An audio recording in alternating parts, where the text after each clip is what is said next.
Let's turn to Joshua 9. Let's turn to Joshua 9. Okay. Joshua 9. So what we're discussing today is we're discussing how legal rights and covenants are established with the enemies and with the enemy and the ramifications of it. That's what we're talking about.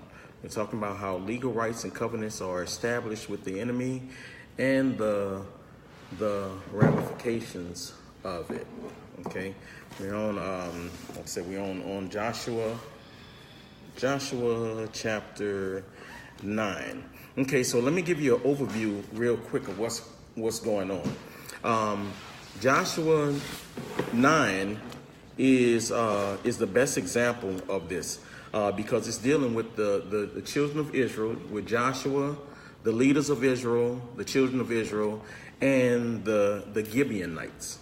Okay, so first it's important to understand who are the Gibeonites. Does anybody know who the Gibeonites were? Okay, well, let's go to if you turn to Deuteronomy 7. I have the main scriptures from Joshua 9 on the papers, but you know, for the other scriptures we'll use the Bible to go to those so that you can, you know, stay in place on Joshua and still be able to go. So Deuteronomy 7, we're discussing, we're trying to find out, it's important before we understand what's going on, we have to establish who the Gibeonites were. Okay? Who the Gibeonites were. And that's in Deuteronomy 7, verses 1 and 2. So watch, it says that when the Lord thy God shall bring thee into the land whither thou goest to possess it, this is talking to Israel. Okay, they're getting ready for when they go into the promised land. When the Lord thy God shall bring thee into the land whither thou goest to possess it, and had cast out many nations before thee, the Hittites, and the Girgashites, and the Amorites, and the Canaanites, and the Perizzites, and the Hivites, and the Jebusites, 7 nations greater and mightier than thou. Now, the Gibeonites were from the Hivites. Okay, let's remember that the Gibeonites were from the Hivites. Okay, verse 2 says, and when the Lord thy God shall deliver them before thee, thou shalt smite them and utterly destroy them. Thou shalt make no covenant with them, nor show mercy unto them. Now, right there, okay, it's telling us that Israel, once you go into the land, into the promised land, God gave them 4 instructions for those people that are already in the land. You understand what I'm saying? And so the first one was to smite them. Then the second thing was to utterly destroy them. Then they were to not make a covenant with them. Okay, that's very important. And then don't show them any mercy. Okay, those were the 4 things that God said. So who were the Gibeonites? They came from which tribe? The Hivites. Okay, the Hivites. All right. So now let's go. And if you wanted to know, I thought you was giving me something. If you wanted to know, let's see. If you wanted to know why they were to destroy them, in Deuteronomy 20 and 18, well, there are 2 reasons why. But one reason is in Deuteronomy 20 and 18. Okay, Deuteronomy 20 and 18 says that they teach you not to do after all their abomination. This is why, because God always asks for his people to separate, right, from those that were not of God.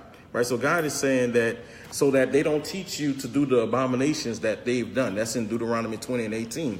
Also, it is important to know that when it's talking about these 7 great nations, that when it comes down to the Amorites is sometimes the name was the largest group of them, right? They're all of Canaan descent.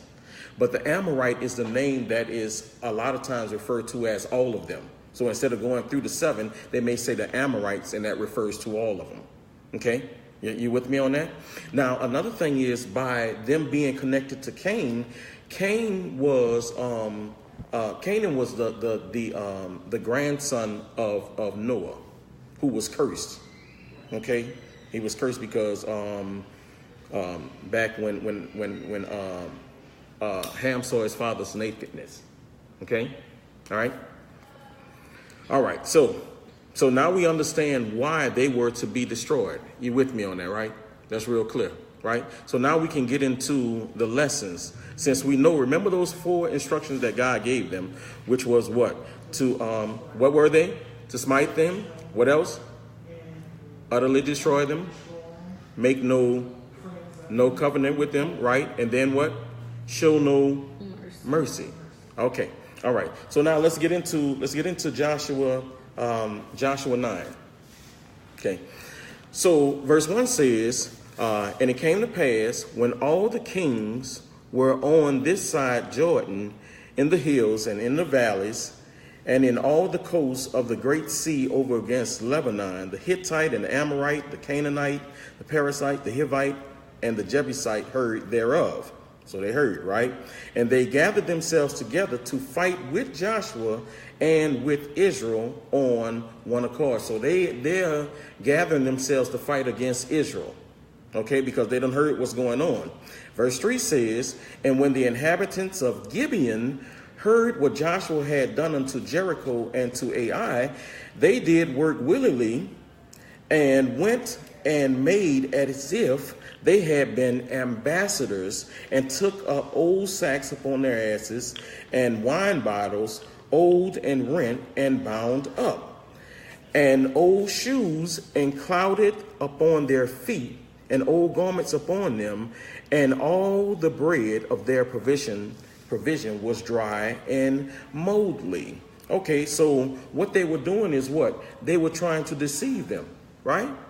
Y'all understand that? They was trying to deceive them. And see, this is the first thing that the enemy will do to you is deception. He always uses deception to get your attention, right? So what he does is he deceives you. He creates that doubt. Okay? That's what he does. It's deception. Okay? And most of the time, that's what deception does. Okay? Verse 6 says, and when Joshua... and they went to Joshua unto the camp at Gilgal, and said unto him and to the men of Israel, we be come from a far country. Now therefore make a league with us. And the men of Israel said unto the Hivites, peradventure ye dwell among us, and how shall we make a league with you? Okay, so now they are trying to make the covenant. You see that, right? They said, make a league with us, right? So what the enemy does, after he gets your attention, then he tries to establish that covenant, right? So they're saying, hey, make a covenant with us. Okay, you see that? All right. Now, verse 8 says, and they said unto Joshua, we are thy servants.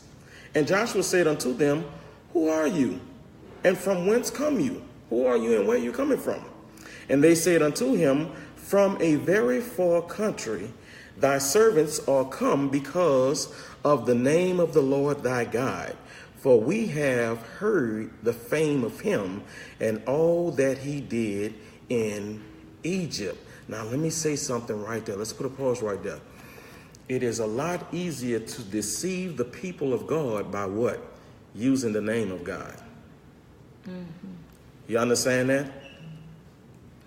That's the best way to deceive the people of God is by using the name of God, right? So, and they're remember the deception is ongoing. You know, they're acting like they're ambassadors, like they've been sent to actually meet Joshua. But we know that what? They knew what was going to happen to them, right? You understand that? Okay, so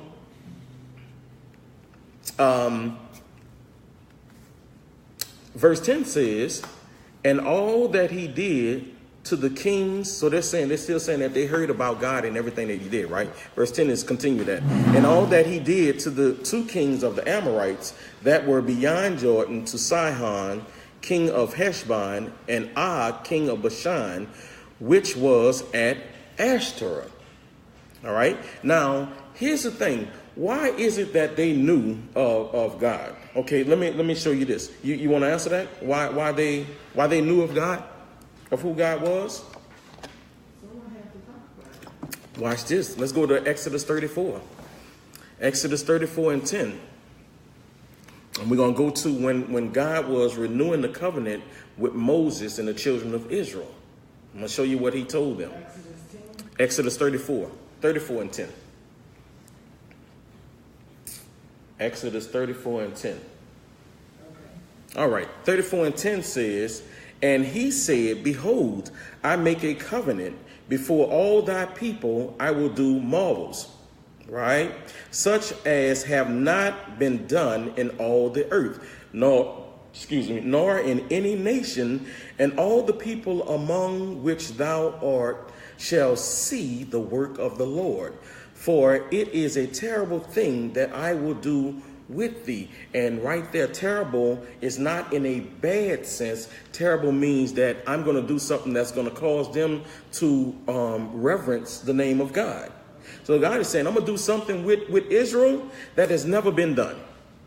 And everybody around you is going to see it. You understand that? All right. So now let's go back into Joshua 9. See, because let me tell you why this type of teaching is important. Because this is something that the church really doesn't teach.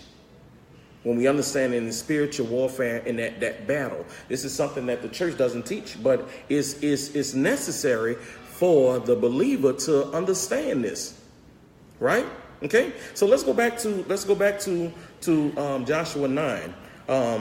Verse 11 says, wherefore our elders and all the inhabitants of our country spake to us, saying, take victuals with you for the journey, and go to meet them, and say unto them, we are your servants.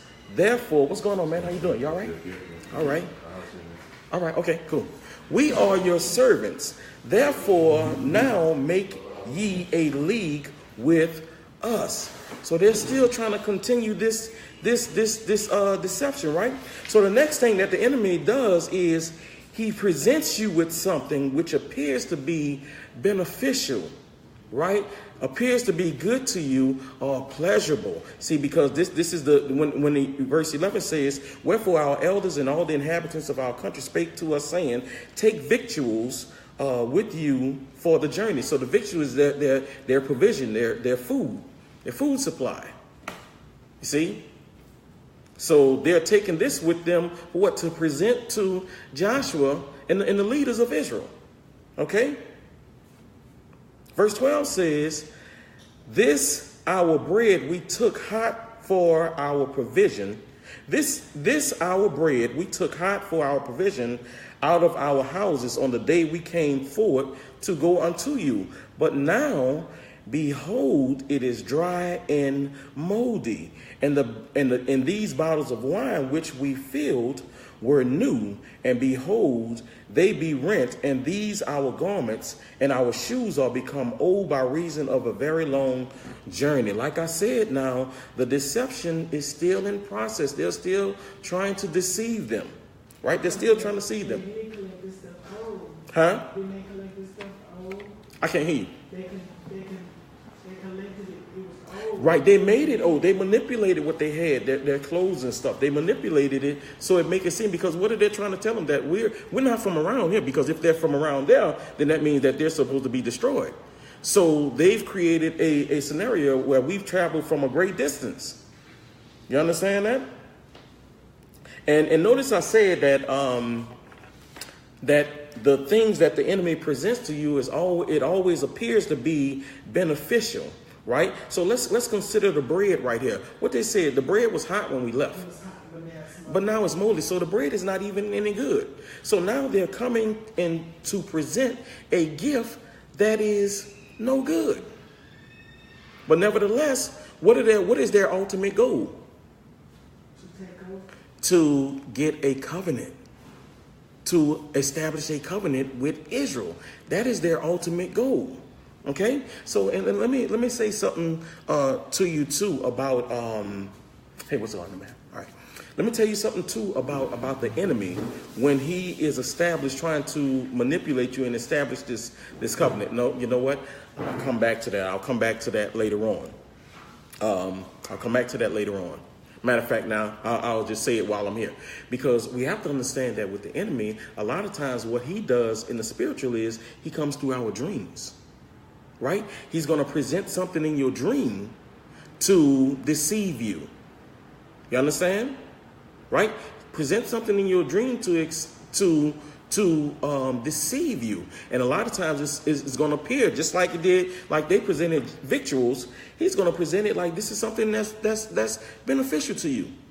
You know, when men have sex dreams and stuff like this, or when people visit or visited from their ancestors, their relatives that have died and stuff like this, it's a deception, because I'm trying to get you to establish that covenant. Okay, now watch this. So verse 14 says, watch what happens in 14. And the men took their victuals, right? The same things that were no good. Now the leaders of Israel are accepting it, and asked not counsel at the mouth of the Lord.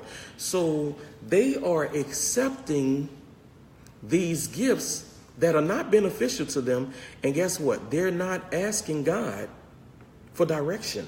So they are stepping out on their own and what? Accepting this.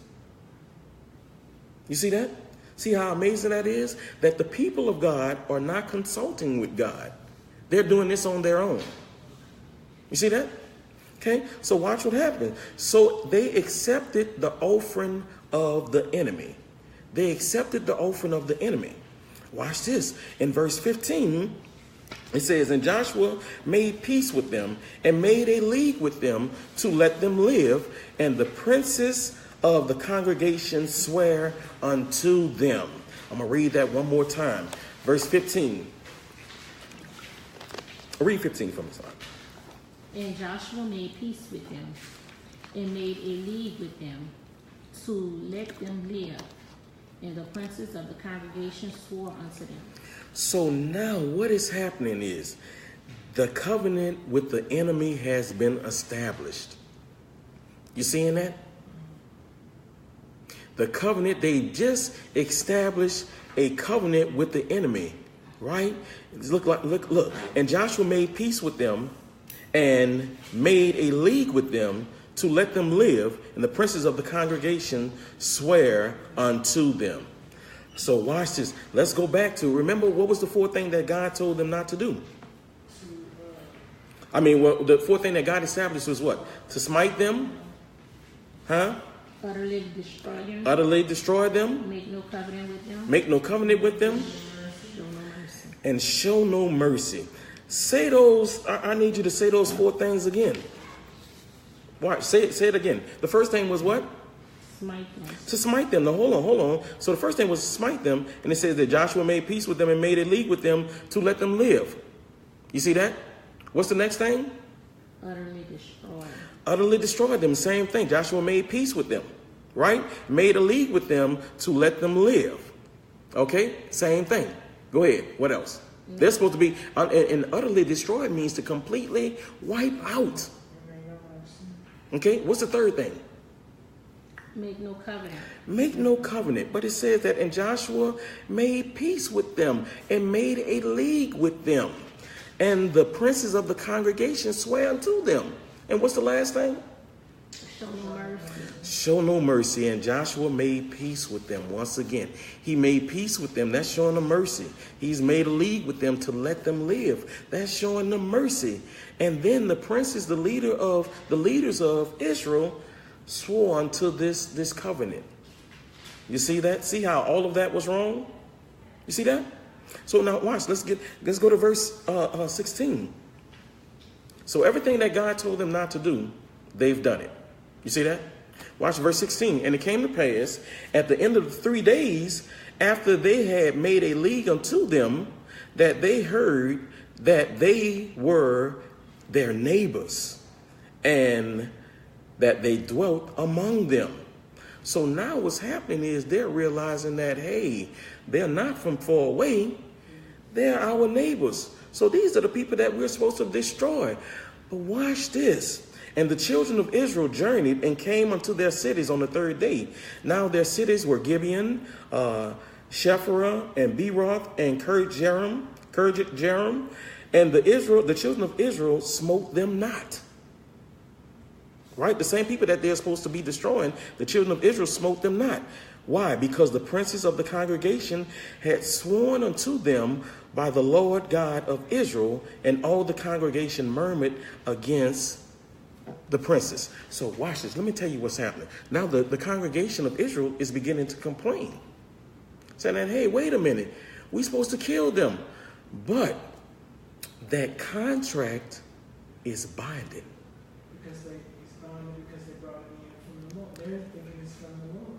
Right, because here's why. I'm going to tell you why. It's binding. Now, hold on to what you're saying. Hold on to what you're saying. That contract is binding. And remember, they swore that, Joshua said that he's going to let them live. He made peace with them. Let them live. The princes of the congregation swore unto this. So this is a legal contract now. Now, the people, the congregation are saying, okay, wait a minute. We found out that we've been tricked, that they lied to us. But the thing is, when you make the covenants, you can't go back and change it. Even when you realize that I was deceived, it doesn't change the covenant. You understand that? That's something that's important, because this is the way that God has established it. Once you make a promise, you can't. You can't turn around and cancel it. Let's go. Watch this. Let me show you. Verse 19 and 20, and it's just going to reiterate this covenant. Watch. But all the princes said, now when the congregation was complaining, but all the princes said unto the congregation, we have sworn unto them by the Lord God of Israel. So we've made this covenant before the Lord. Right? Now, therefore, we may not touch them. Why could they not touch them? Because we made a promise before the Lord. Right? This we will do with them. We will even let them live, lest wrath be on us. So they're saying now, if we kill them, then what's going to happen? Wrath is going to be on us because of the oath which we swear unto them. Now hold on. Because this is important, right? Let's put a pause right there. Because now let's get religious. Let's understand religious people. Because right here, religious people would have said, oh no, they have Satan. They have the enemy. Kill him. That's what religious people would have said. Right? Mm-hmm. But they're saying that we done made a vow before God, we can't touch him. You see that? Because Israel understood the laws of God. You see that? Because God told them in the beginning to destroy them. Show them no mercy. Don't establish a covenant with them or anything like that. Utterly destroy them. Smite them. That's what God said before they even encountered them. Right? But where they went wrong is they didn't consult with God when they met them, when they ran across this people. There's a fly in there. You see that? So the fact that they were deceived and made a covenant based on the deception that was presented to them didn't change the fact that the covenant was established. Now let's go back. Let's pause there and go back to, because now what's happening is they now have a legal right. They are extended the same rights as Israel now at this point. Right? And in verse 18 it says, this we will do with them. We will even let them live, lest wrath be on us. So they're saying that if we kill them, then there are going to be some consequences.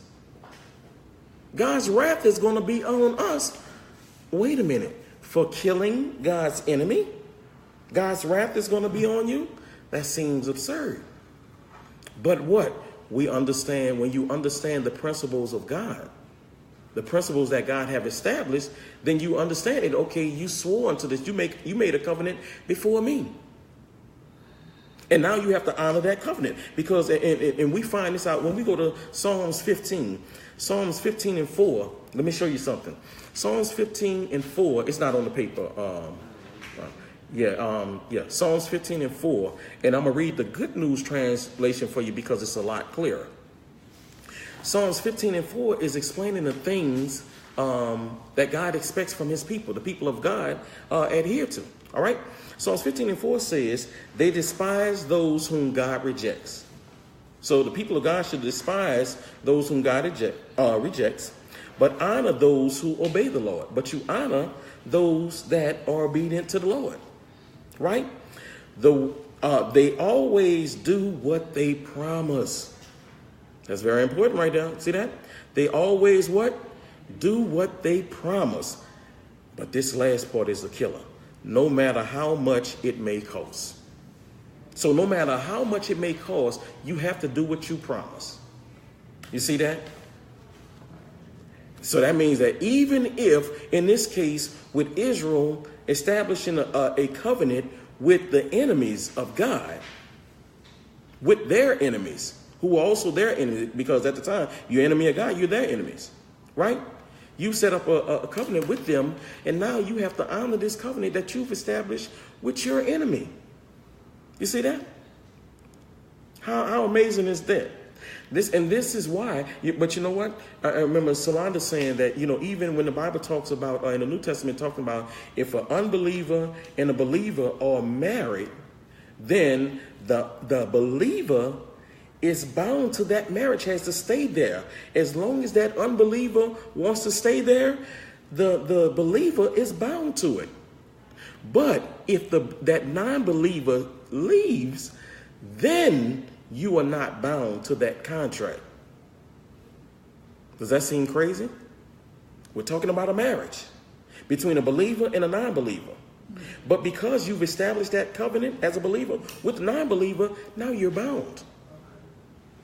Now you're bound by that contract. You can't leave, but the non-believer may leave. If that non-believer leaves, then you're not bound. But as long as that non-believer wants to stay there under that covenant, then you are bound to them. That's amazing, right? That's amazing. Okay. So now let's go to something and show you, because I'm gonna reread verse 19 and 20 again. But all the princes said unto the congregation, we have sworn unto them by the Lord God of Israel. Now therefore we may not touch them. This we will do to them. We will even let them live, lest wrath be upon us because of the oath which we swear unto them. Now let's go to, because it's saying that now we're bound to them. If we don't let them live, then God's wrath is going to be on us. Now let's see what happened when somebody tried to correct that. Let's go to 2 Samuel 21. Go to 2 Samuel 21.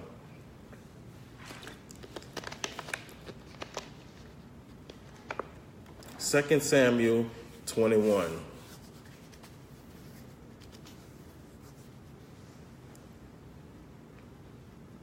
Second Samuel 21. And see, it does seem like the enemy makes it seem fair. But what you have to understand is when you apply the principles of God, it's going to be fair, because this is how God established it. God always tells his people in the beginning what to do and what not to do. Now, you ought to follow the rules, because if you don't follow the rules, then now you have to, there are consequences for being disobedient. Okay? Watch this. Go to 2 Samuel 21. You have that song? Read that, please. Start at 1. Then there was a famine in the days of David 3 years, year after year. And David inquired of the Lord, and the Lord answered, it is for Saul, for his bloody house, because he slew the Gibeonites. Okay, so watch this. So now what's going on here is we're seeing that Israel there's a famine that's been on the land, that's been affecting Israel for 3 years, right? So David, who's the king now, goes to the Lord and seeks counsel. So he prays to God and trying to figure out, okay, God, what's going on? Because David knows that, hey, this famine means something has happened. Y'all understand it? The land is cursed. You see that? See, because once again, David is exhibiting that what? He understands the principles of God. Okay? So when he went to God, God said that Israel is being affected. The land is cursed because of what Saul did.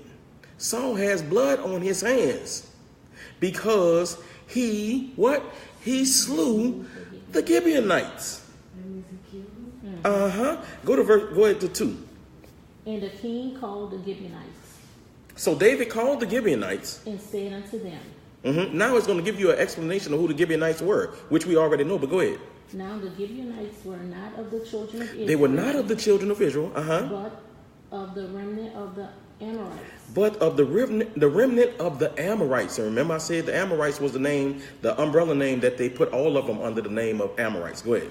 And the children of Israel had sworn unto them, and Saul sought to slay them in his zeal to the children of Israel and Judah. Okay, so stop right there. It says that Saul sought to slay them because of what? The zeal. His zeal that he had for Israel and Judah. For he tried to kill them because of his love for Israel. But at this time it was split, Israel and Judah. Okay? Because of his love for them, he's trying to right the wrong. But listen, here's what Saul is doing. Understand this. Saul is trying to right because in the beginning, in Deuteronomy, what? They were told to what? To smite them. So now Saul has killed some of them. You see what I'm saying? Based on what? What God originally said. But what Joshua did, he canceled out Deuteronomy. So what Joshua did when he established that covenant, he canceled out what God said. Now they have a legal right. They're going to be treated just as you are. The enemy. Now your enemy is enjoying the same benefits as you. They're not even supposed to be here. You wasn't even supposed to show them pity. But now, here the king of Israel is meeting with the enemy. What is called when you they in protection? What is called? Witness protection. Witness protection. Yeah, the Gibeonites have, in a sense, gained witness protection. They're in the witness protection program. Mm-hmm.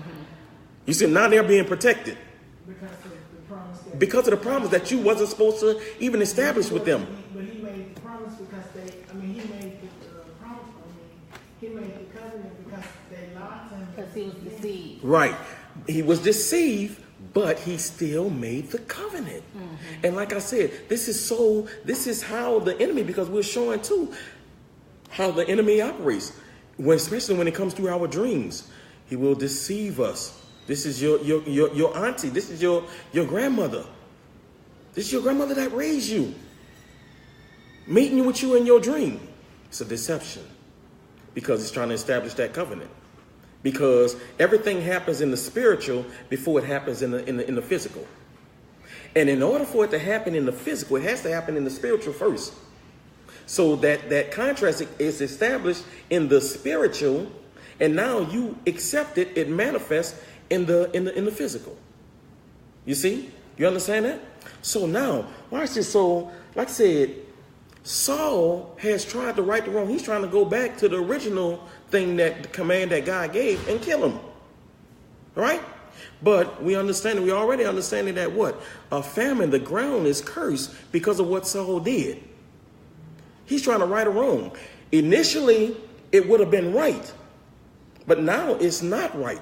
Because what? The covenant said that what? You can't touch him. Let him live. Right? Go ahead. Go to verse 3. Wherefore David said unto the Gibeonites, what shall I do for you? And wherewith shall I make the atonement? That ye may bless the inheritance of the Lord. So watch it. So now, think about how crazy this is. David is the king. David is meeting with the enemy, with the Gibeonites, right?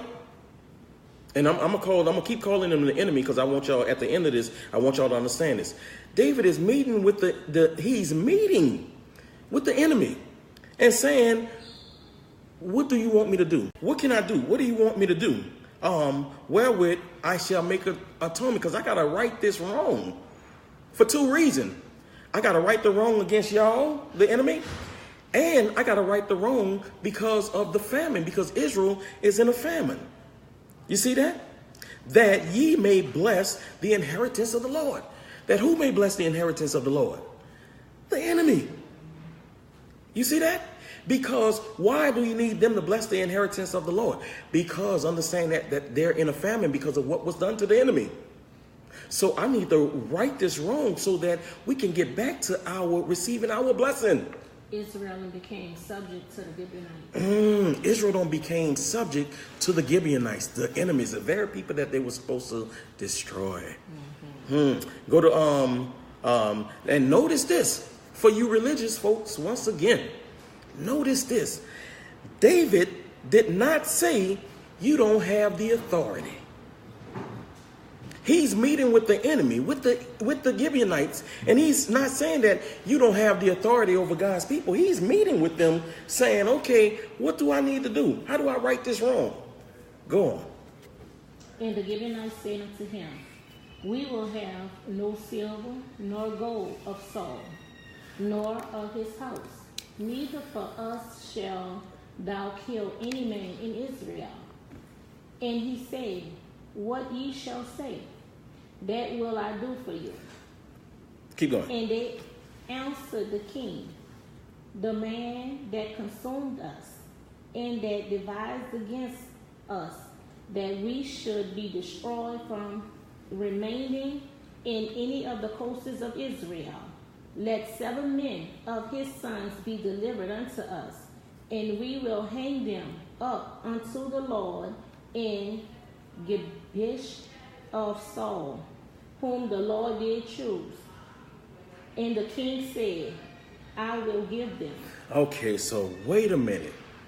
So now they're giving their demands to David.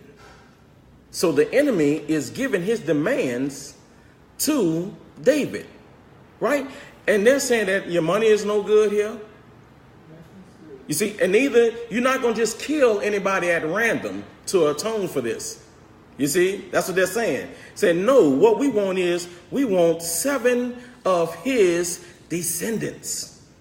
That's what we want, right? And we're going to hang them. We're going to kill them because of what he tried to do to us. Imagine how deep this is, that the enemy is meeting with God's elect. You see, meeting with them and bringing his what? His demands. In order for you, God's elect, to make atonement, because there are blessings. The blessings are attached to what? Obedience. Because you've been disobedient, that's why the land is there's a famine in the land. The land is cursed because of the disobedience. So notice when they're saying that give us 7 of his descendants and we're going to hang him, David said, I will give them. Isn't that amazing? That David, so they're saying that now we're going to kill some of God's people.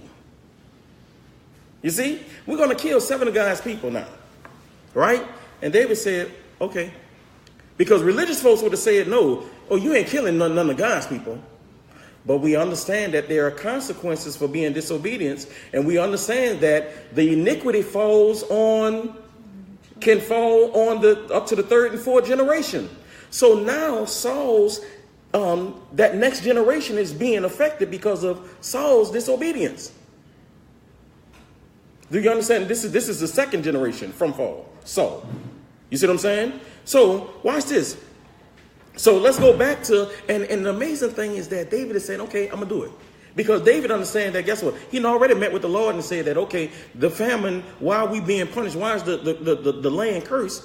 You know, and God said, okay, it's because of Saul, what Saul did. Okay, so David said, okay, now I got to go and right this wrong because so my people could be blessed. You see? So now let's go back to Joshua 9.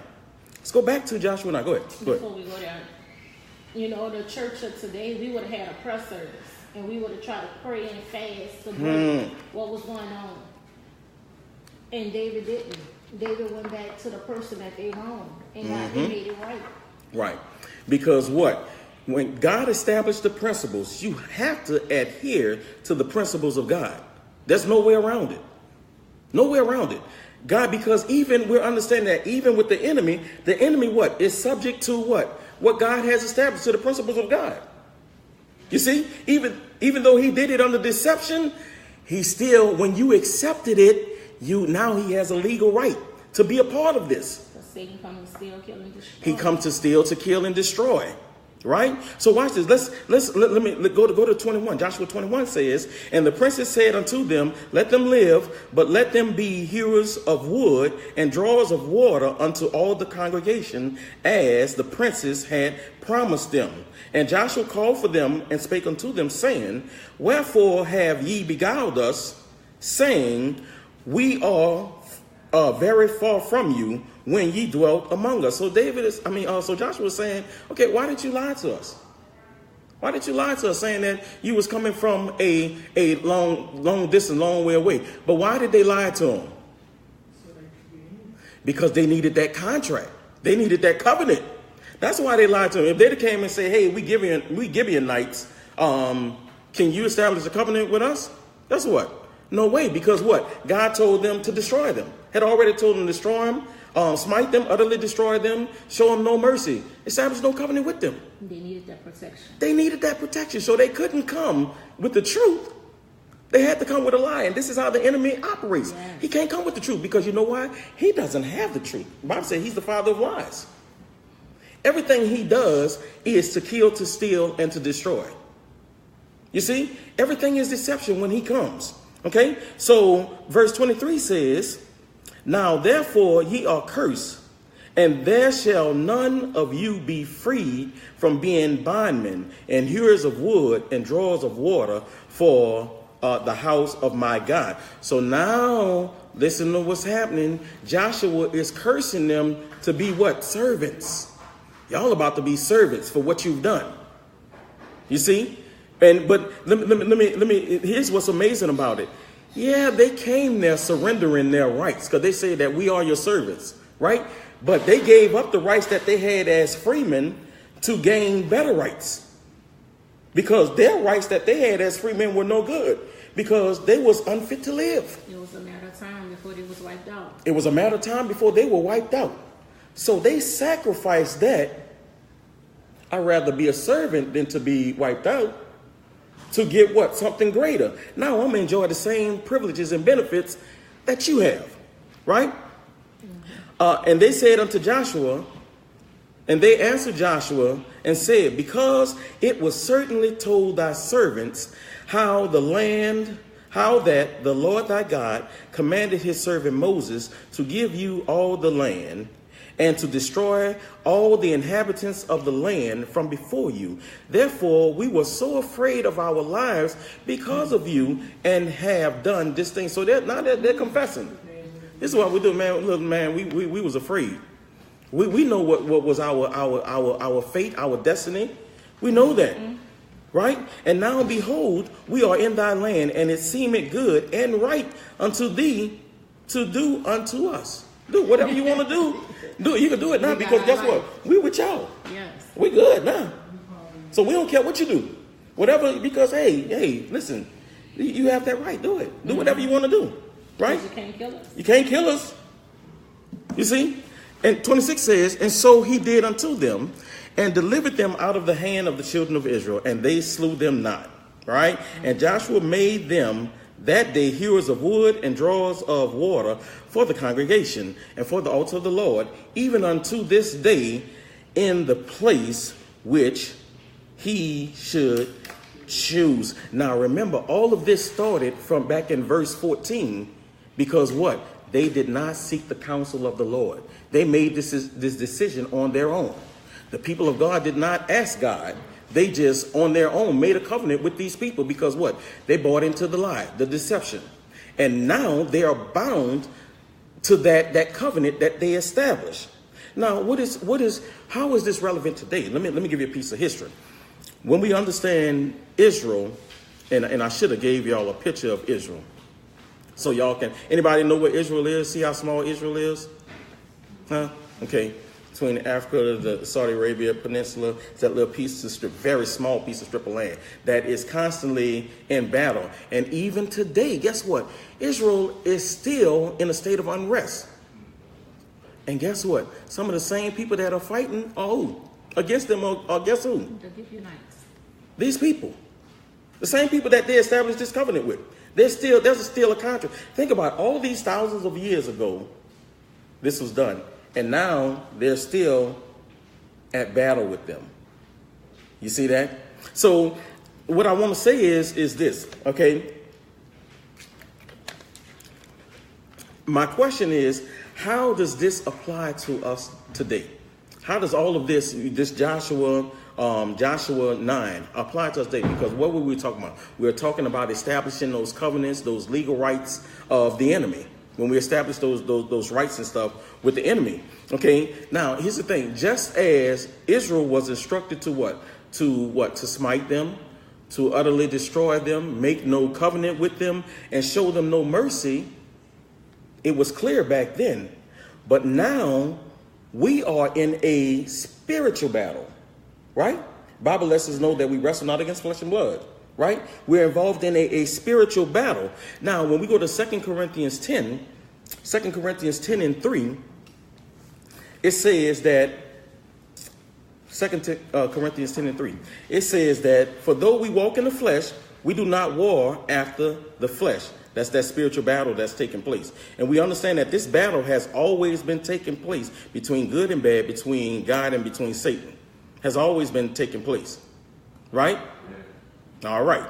So now, verse 4 says, for the weapons of our warfare are not carnal. So you can't fight this battle in the flesh. Because what? It's a spiritual battle. It's nothing you can do. But mighty through God to the pulling down of strongholds. What are strongholds? Those opinions, those arguments, those reasonings that are against God. Right? Casting down imaginations and every high thing that exalted itself against the knowledge of God, and bringing into captivity every thought to the disobedience of Christ. To the obedience. To the obedience of Christ. Sorry. So watch this. Here's what's happening. Casting down is destroying them. Mm-hmm. When you cast down those strongholds, those imaginations, that's destroying them, not entertaining them. And when you don't entertain them, it's impossible to establish a covenant with them. You see, because when you don't cast it down, you know what you do in contrast to it is you accept it. Because everything starts with the thoughts, right? That's why you have to renew your mind. Because think about everything, you don't just up and do something. It starts here. And when you don't control what's here, it begins to manifest in your life. You see, it goes on the good. If you're a child, if you want to be a doctor, you put in your mind, I want to be a doctor, then you start taking the steps to become a doctor, right? Because that's the power of the mind. That's the way the mind works. Everything begins with that thought. But the flip side of it is when it comes to the enemy and evil things is, guess what? When I get that thought, I should do this song. If I don't cancel that thought starts to become back more and more. All of a sudden, guess what? When I see that person, I start developing that hate for them. And when I see them, I act on what began as a thought. That's the way it works. Now, understand this. Now, because here's the thing. After that covenant is established, there are consequences. Because once again, understand this. This is part of the principles how God has established things, right? Because when we go to Proverbs 26 and 2, it says that a curse without a cause, what? Cannot stand. A curse without a cause cannot stand. So that means that what? The enemy has no authority over your life. Please don't misunderstand it. The enemy has no authority over your life. I'm going to holler at you after. Okay, all right. The enemy has no authority over your life. I'm going to say that again. The enemy has no authority over your life. You have to give him access to it. So that access comes by way of deception. That's what I was saying, in your dreams. When you start embracing, Grandma, that came in that dream, for the men with the sexual dreams, when you start actually engaging in this sexual dream, guess what? You're accepting it. That is the covenant. That's when the covenant is established. You understand that? Now, once the covenant has been established, it is legally binding. It is legally binding. So you bring it to life. That's right. Now you give it the opportunity to manifest, because everything that happens in the physical happens in the spiritual first. Right? So since you participated in it, now you gave it access to it. You see? Because remember, once again, the enemy doesn't come and tell you the truth. He doesn't tell you that that's not really grandmother that you're talking to. You see? He doesn't tell you that. You see? He doesn't tell you that this is part of the trick to put a curse on your life. Right? So watch this. This is why, too, many families are dealing with generational curses. Because guess what? There are covenants that have been made that's attached to the bloodline. So that's the iniquities. Because of their iniquity. Yeah, because you understand, when you establish a covenant with the enemy, it becomes iniquity. You understand? It becomes that lifestyle. Now it's a part of your generations. You see? And this is why, family members, everybody dying from cancer. Mm-hmm. You see? All of the men in the family end up in jail, end up incarcerated.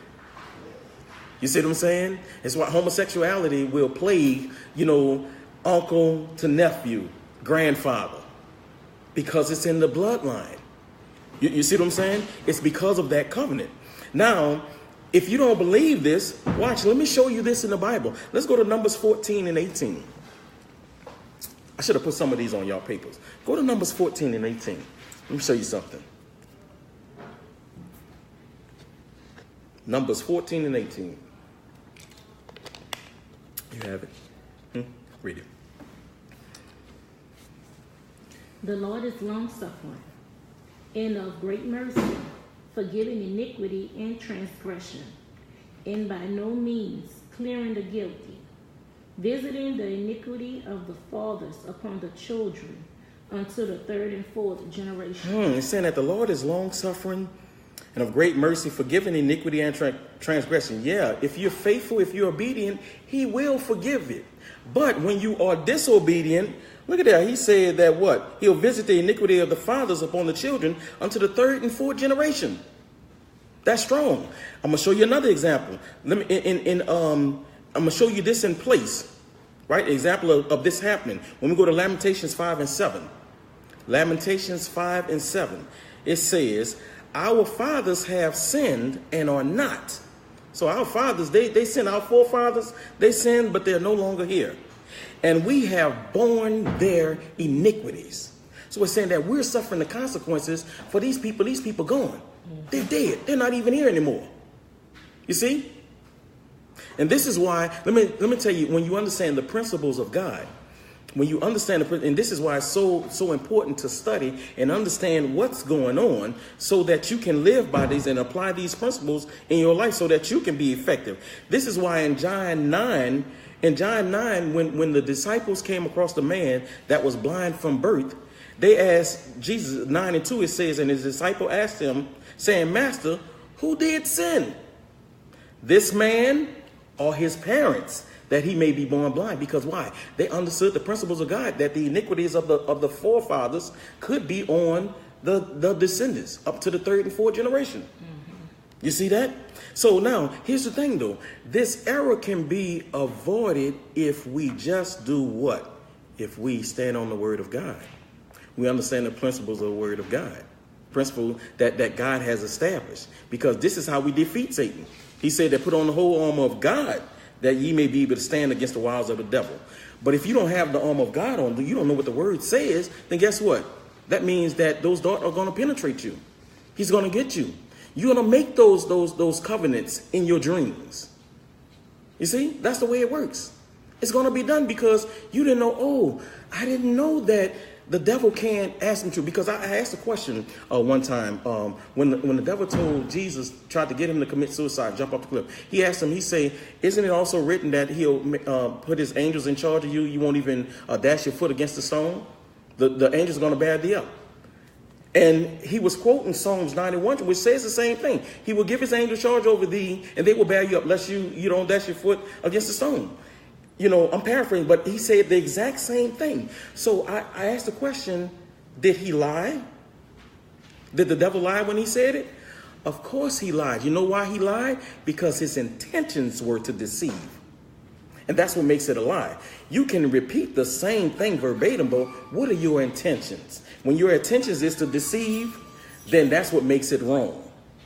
You understand? And that's what he did. So the thing is, you have to know what the word, especially the word of God, because we understand that the enemy knows scripture. If you haven't studied the word of God, then when he presents scriptures to you, it's easy for you to fall. Because once we also said the easiest thing how to deceive the people of God is to what? Come in the name of God. And that's what they did. Hey, we heard about your God and about everything, how great he is, everything that he's done. That's why we're here. No, they were there to deceive them. And when they mentioned God, oh, you know God? You know God? And let me tell you something. This is where this is very apparent, relevant, obvious. When we look at award shows and we'll see the hip hop guy get up, the rapper get up, he's killed everybody, he's cursed everybody out, from the first song to the end of the song. You know what I'm saying? After the song over, you still hear another shot. Pop. You know what I'm saying? You see what I'm saying? And then they get up and say, I like to thank God. And we're like, oh yeah, I like because he loved God. But no, it's bigger than you just saying God's name. Your fruit is what says who you really are. Because once again, the Bible tells us what? That many in that day are going to say, Lord, Lord. And he's going to say, get away from me, I never knew you. They're going to say, wait, didn't we cast out demons in your name? We did all of this in your name. He said, but I never knew you. See, the reason why you was able to cast out demons is what? Because you applied the principles of God. The principles are going to work. But as for you and your lifestyle, I never knew you. And see, that's why we have to be careful and not get caught up in it.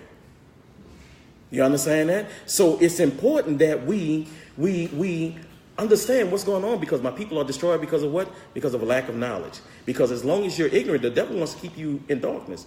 As long as you're ignorant, then what? He has free reign.